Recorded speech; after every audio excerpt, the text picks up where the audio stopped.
They looked at him and decided who he was without ever speaking to him. The clothes he wore, the calm way he sat, the silence he carried, none of it matched the stereotype they had already written in their minds.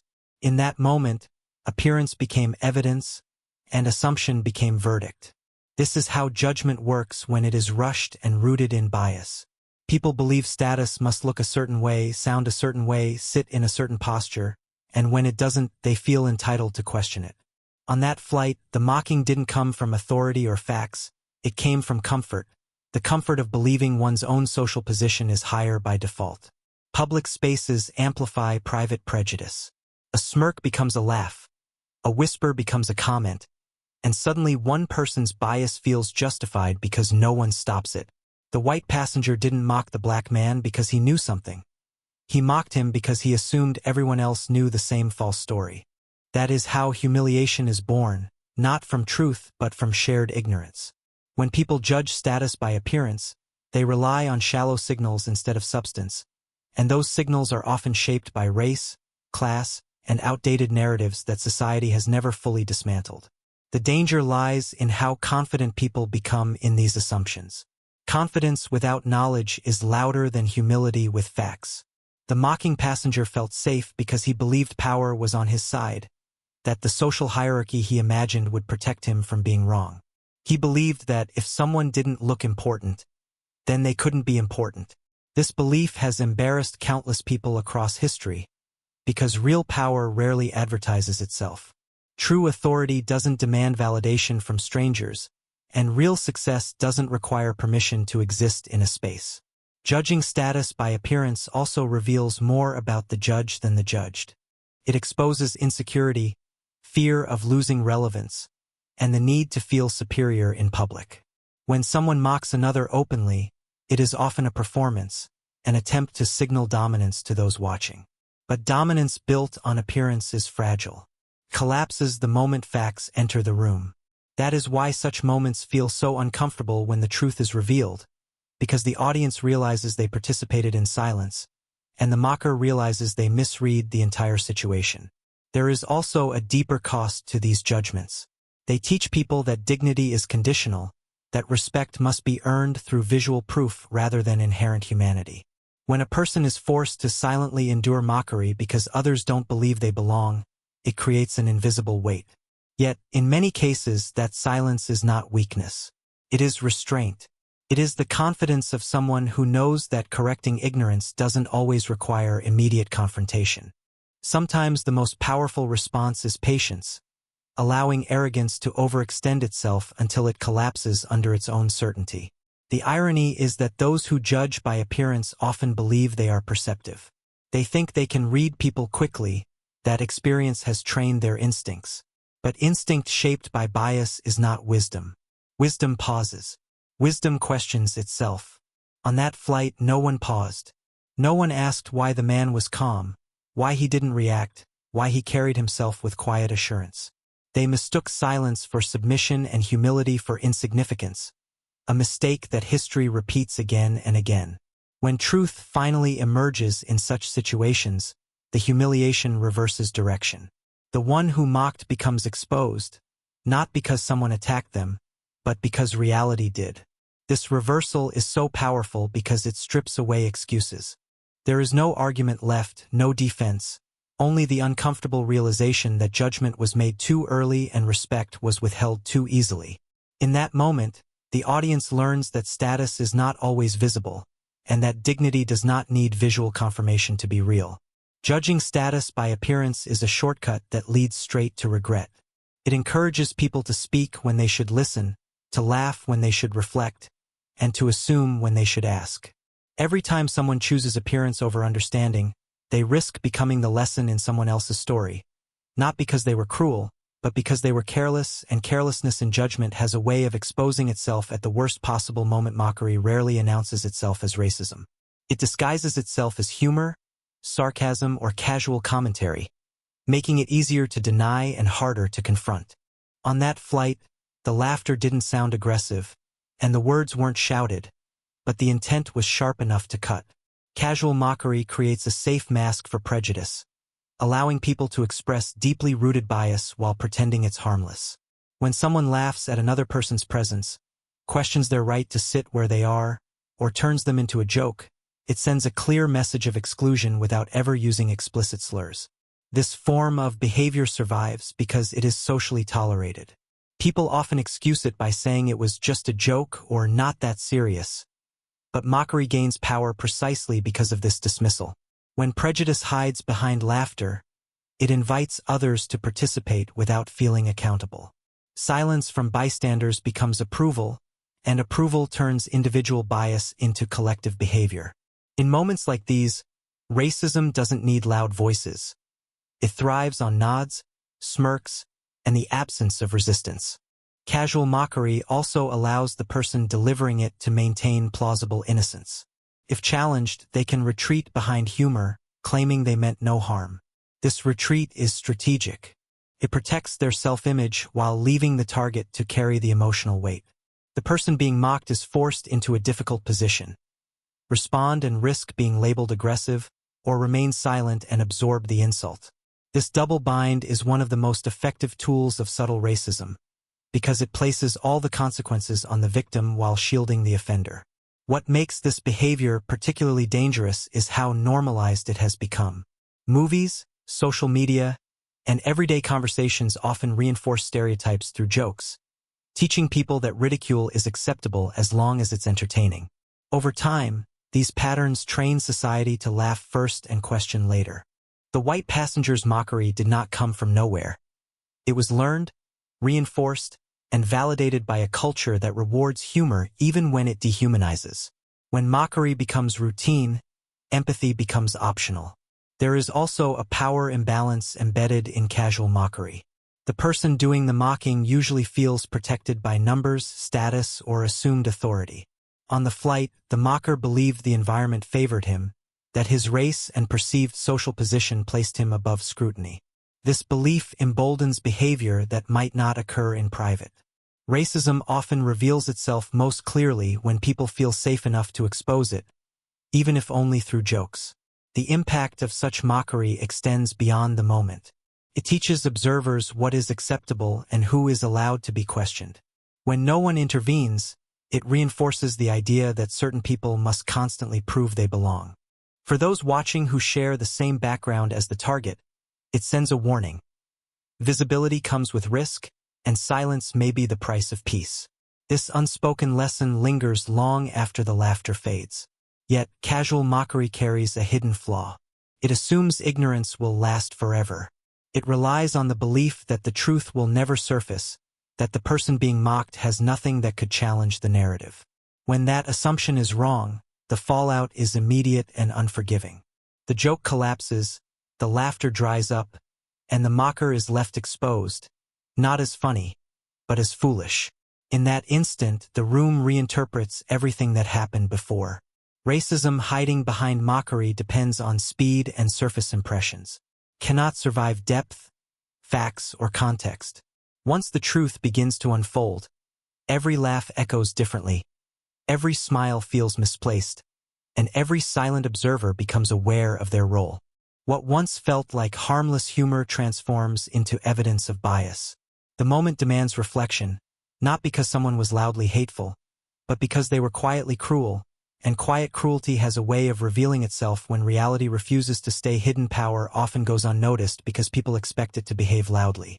They imagine authority announcing itself through titles, uniforms, or dominant gestures, and when it doesn't, they assume it isn't there.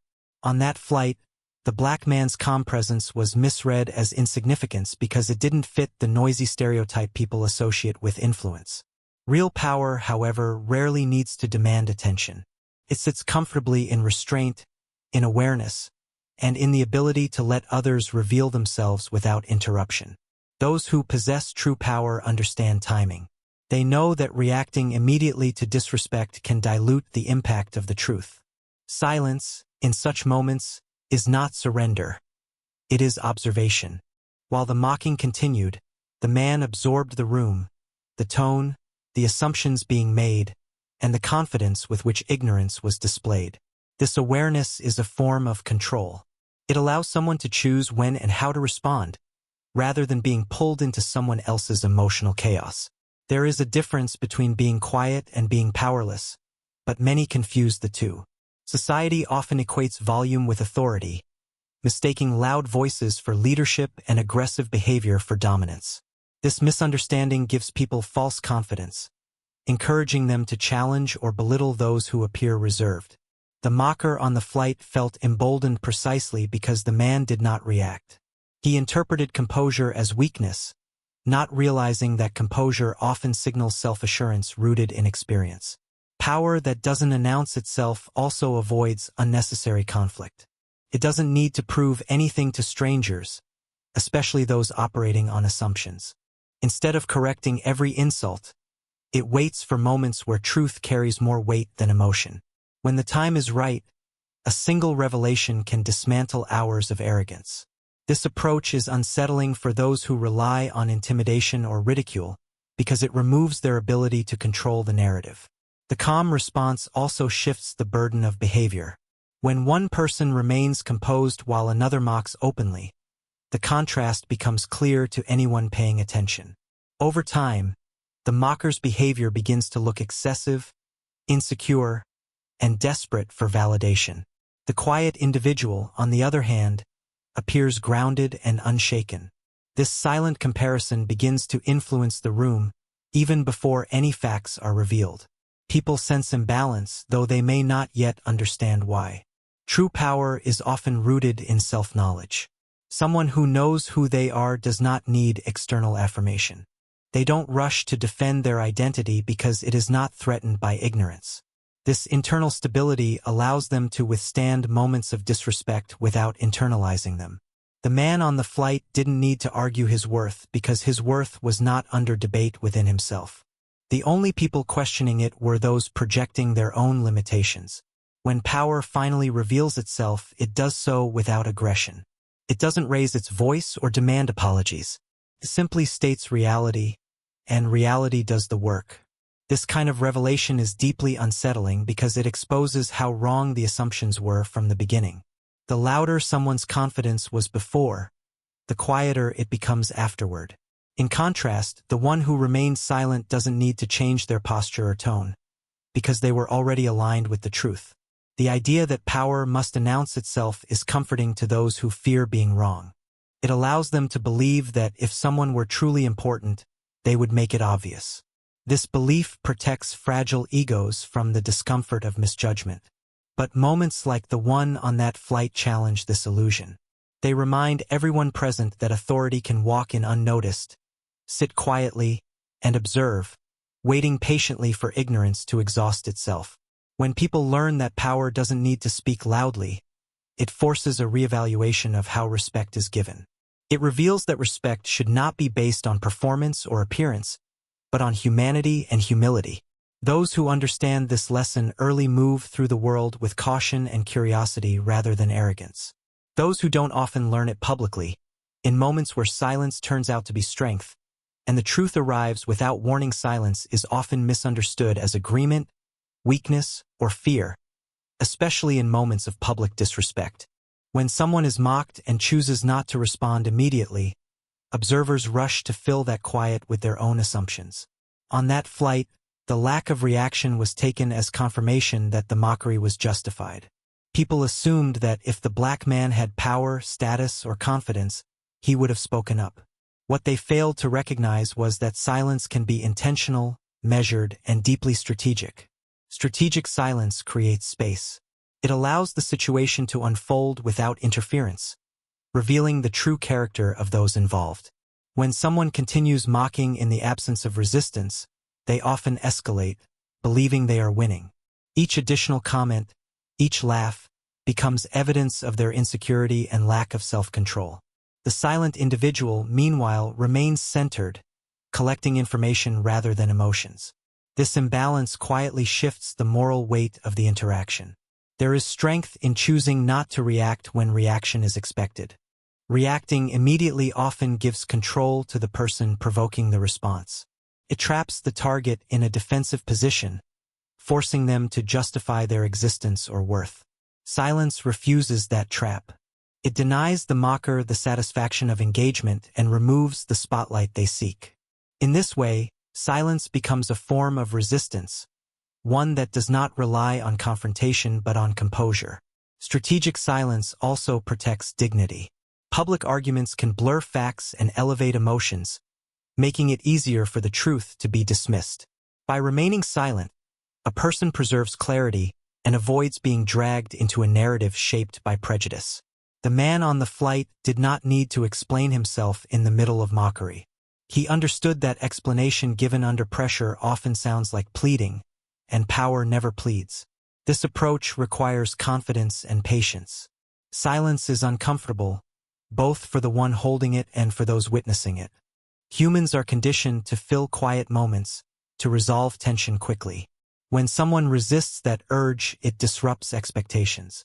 The room begins to feel uneasy, not because nothing is happening, but because something unresolved is building. That discomfort shifts attention away from the target and toward the behavior of the mocker. Strategic silence can also expose the audience. When no response is given, bystanders are forced to confront their own role. Without a verbal clash to distract them, they are left with a clear view of what is being said and done. Some may begin to question whether laughter was appropriate or whether silence from others is complicity.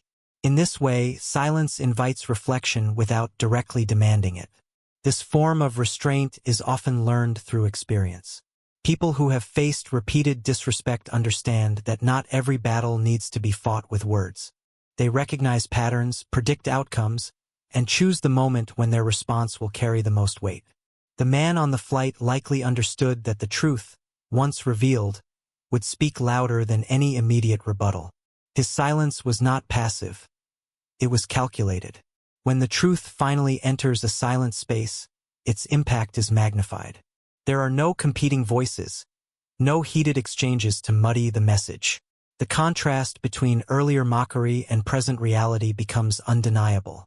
Those who laughed feel exposed, not because they were confronted, but because the situation now frames their behavior in a different light.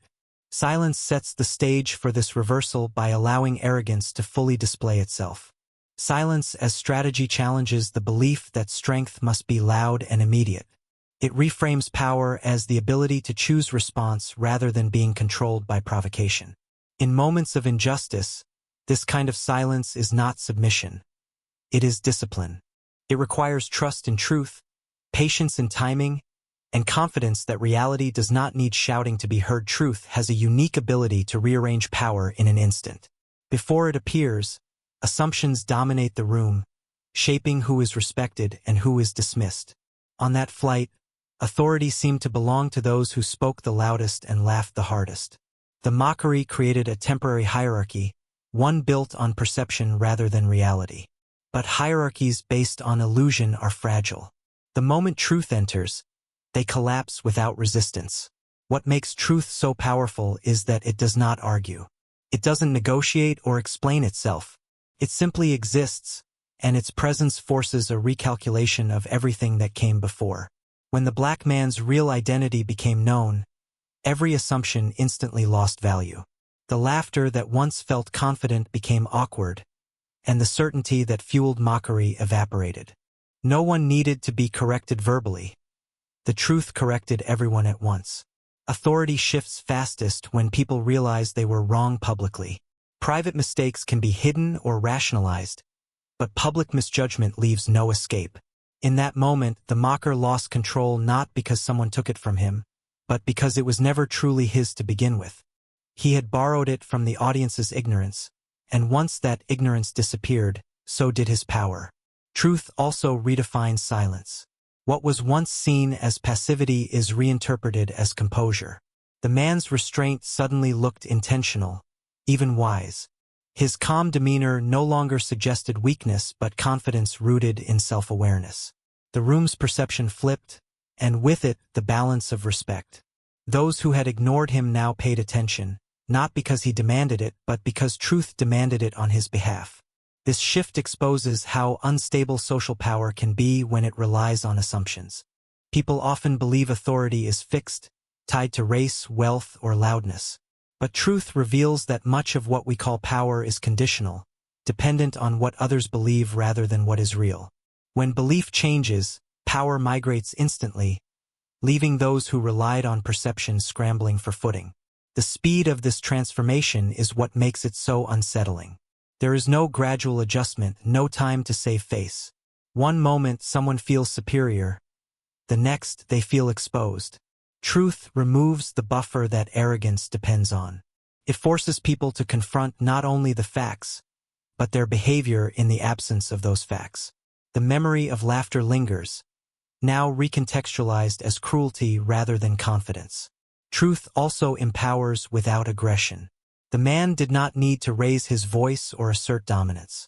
He did not need to humiliate anyone in return. The revelation itself carried all the necessary force. This kind of power is clean and undeniable. It doesn't escalate conflict. It ends it. The room falls quiet not because someone demanded silence, but because there is nothing left to say.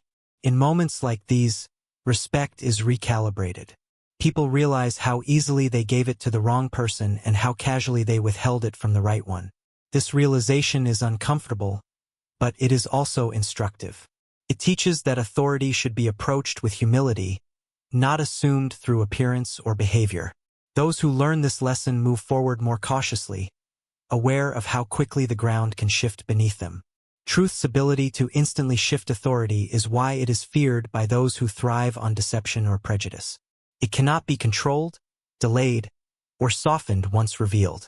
It arrives whole and undeniable, carrying the weight of reality with it. When it enters a space shaped by mockery and bias, it doesn't just correct the narrative. It transforms the entire atmosphere, leaving behind a silence filled with recognition and regret. Respect is often treated as a reward instead of a default, something to be granted only after proof is presented. On that flight, respect was withheld because it was believed to be earned through appearance, confidence, and conformity to expectation. The black man was not given basic courtesy because others decided he had not yet qualified for it. This mindset reveals how many people misunderstand respect, seeing it as a transaction rather than a principle. When respect is conditional, it becomes a tool of control. People feel entitled to test others, question their presence, and publicly challenge their worth. The mockery on the flight was not just about humor or arrogance. It was an attempt to enforce an invisible standard of belonging.